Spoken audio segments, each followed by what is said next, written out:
ஒரு இயக்குனர் இயக்கி அதை செய்து காட்டும் கதாநாயகர்களை திரையில் கைத்தட்டி கொண்டாடும் நாம்தான் தன் தாய் நாட்டுக்காக போராடி வீழும் வீரனை கதாநாயகனாக கொண்டாட மறந்து போகிறோம்.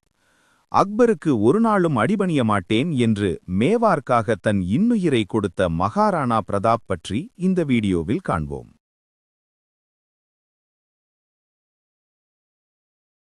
அக்டோபர் 24, 1567ஆம் ஆண்டு அக்பர் சித்தூர் கோட்டையை தாக்க ராஜபுத்திர வழக்கப்படி புறமுதுகிட்டு ஓடக்கூடாது. ஆனால் ராணா உதய் சிங் காட்டிற்குள் ஓடி வாழ்ந்து மடிந்தும் போகிறார். தன் தந்தையின் கலங்கத்தை போக்கவும் மேவார்க்காகவும் வாளை உயர்த்திய ராணா பிரதாப் தன் இறுதி மூச்சு வரை கீழே இறக்கவில்லை.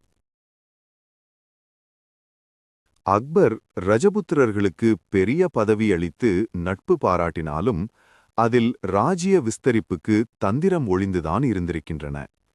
அந்நியன் ஏன் நம் பாரத பூமியை ஆள வேண்டும், நான் நட்பு பாராட்ட மாட்டேன் என்று முழு மனதாக ராணா பிரதாப் இறுதி வரை இருந்தார்.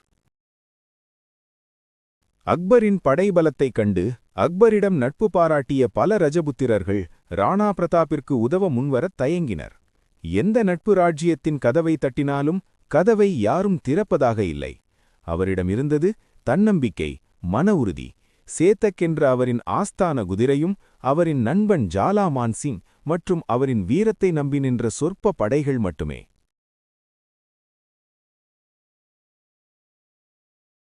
ஹல்திகாதி போர் ராணா பிரதாப்பிற்கு வரலாற்றில் முக்கியமான போர்க்களம்.